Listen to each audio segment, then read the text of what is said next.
Greyman is supported by Patreon. Donate now and receive special early access.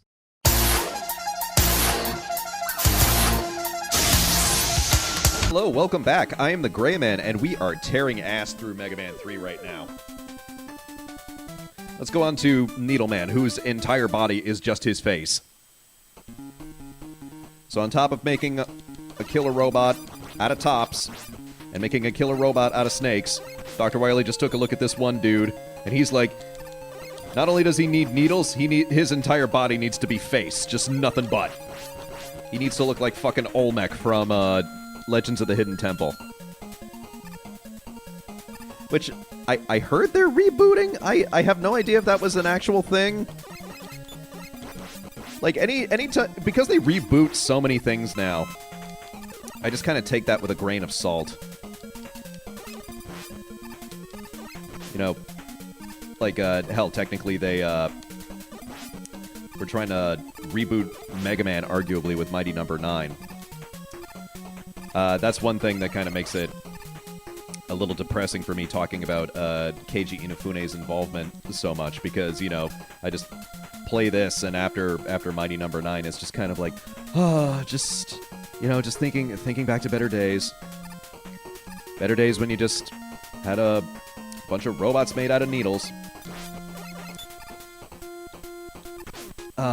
And I think that has to be one of my biggest fears as a creative person, is where you have just this one license or this one project or this one thing that just everybody wants you to do, and everybody has confidence with you, and they're just giving you all the resources to succeed, and then you just completely drop the ball and you fuck it up at every possible opportunity. Like, I think all of us kind of have that fear, but, like, as somebody who constantly tries to put himself out there and constantly tries to, like, make new stuff and kind of have, like, a public presence, just failing that heavily is just one of my biggest nightmares.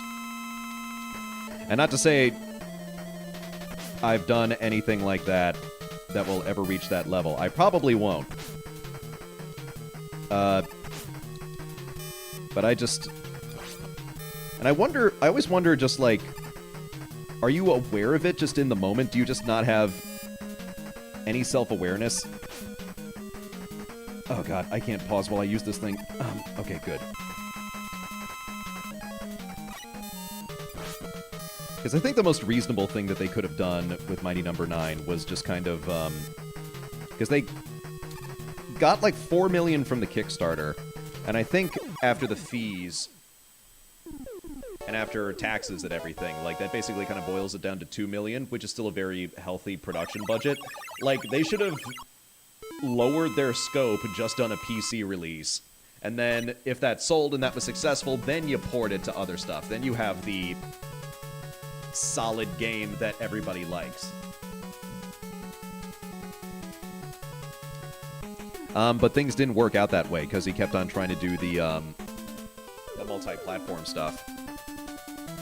Like, I think they were just gonna, you know, they were releasing it on Xbox and PlayStation Vita, and the 3DS, and they were releasing it on the Wii, and I think because they had the Switch in development, they were probably considering that too. I don't know, it just feels like stretching things incredibly thin. Because we keep on discounting it, even though there's probably more commonality between PC gaming and console gaming than ever before. Like, basically every Xbox One, like, is basically kind of, you know, on the par with just like a Windows PC that you can get. It just has, you know, certain minor hardware differences. It's still kind of hard to, you know, program intricacies and specifics for just like a certain platform, especially like off for something like Sony, which is like so proprietary with all of their hardware. It actually kind of makes me think. I was regaling somebody with this story recently. So, a general rule of thumb with anything you do, whether it's business or something creative or anything else, you kind of have to go with, like, a little bit of something that Sun Tzu said in The Art of War, which was, don't try to bet everything on one ultimate victory. Instead, try to set up multiple paths where you achieve where they achieve a victory. So even if you didn't just get, like, this one massive thing that just is, like, winner take all, you'll still have succeeded in some way, and that will give you the room to succeed at other things. And I'm really into video game history, and so if you look at how Sony entered the console market with the PlayStation, they basically set themselves up that way. Because what they did is Nintendo wanted a CD add-on for the Super Nintendo, because Sega had the Sega CD come out, and everything was going to be moving to optical media, like, eventually. So they thought, okay, we don't really know a lot about that. Let's go to Sony, who knows a lot about that kind of hardware, and maybe they can help us out. And so Sony was helping them work on a CD add-on for the Super Nintendo. Meanwhile, as they were doing that, this is totally not working. Let me just see which weapon. Oh, that is totally not going to work. Here, I'm just going to shoot him. That'll be the simplest method. So while they were doing that, while they were developing hardware for Nintendo, they were over at Sega offering to make games for them for the Sega CD. So they were making software for Sega, and they were making hardware for Nintendo. And, you know, Sony was interested in the console market, but they didn't know anything about game development or hardware, so they just decided, let's go with the two biggest companies, and that'll kind of help us piece this together. And even if they hadn't gotten enough experience in cloud to make the PlayStation, there were still two other avenues of success that they could have had. They could have either been a really big software developer for Sega, or they could have been a really big hardware developer for Nintendo. And when that didn't work out with either company, they took all of that knowledge and they put it together and they made the PlayStation, and that was a massive success. So right there, they achieved a victory, but they had three different paths that they would have gotten with that victory. And you know, now that I'm saying all of that out loud, it's interesting that I'm saying that while playing a Mega Man game, because one of the best things of Mega Man is that you basically just determine your own path to beating the game. And sometimes there's noticeable differences if you beat one guy versus another guy. And if you just go in a certain order. The point is there are multiple paths to victory, and I always appreciate that when they give that option to the player. It makes them feel more involved, and it makes them feel like they're contributing more. Because I think that's always a big thing you have to do with game design, is the player should feel like they are contributing and that their choices matter in the big picture of the game.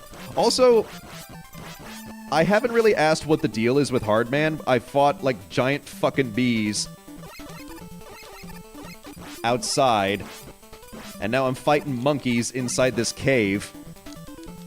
I'm fighting robot monkeys in this cave. Monkey versus robot. No, the monkey is a robot now. They just decided to combine. Or hell, is that even... That doesn't look robotic enough, that design back there. I might just be shooting an actual monkey. Mega Man, monkey killer.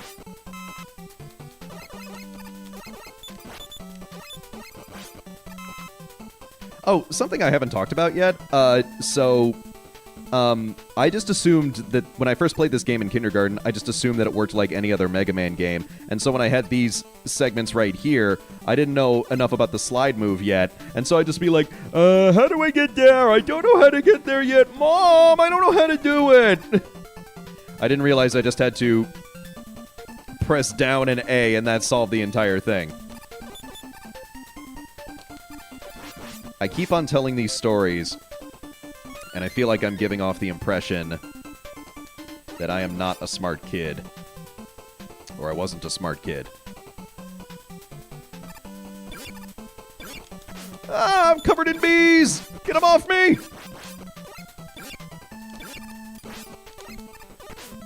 Hetty Izzard can never get tired of that fabulous, fabulous man. Oh, great, this guy again. Badow, badow.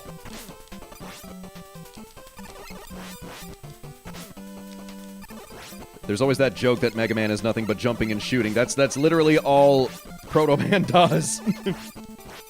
He's just, I'm just gonna jump and I'm gonna shoot and I'm gonna hope for the best.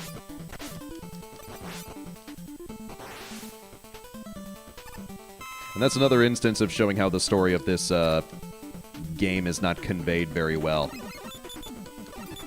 Because in hindsight, I don't know if they ever established an actual reason why Proto Man is trying to fight you. He's trying to test you. He's like working with Dr. Wily. It's just I don't know. It depends on which thing you get your sources from. Also, I'm fighting the Robot Master with the most unfortunate name in the game. I'm sorry, buddy.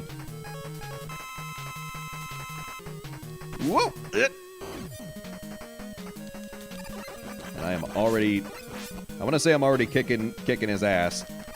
But he's punching my ass right here. There we go.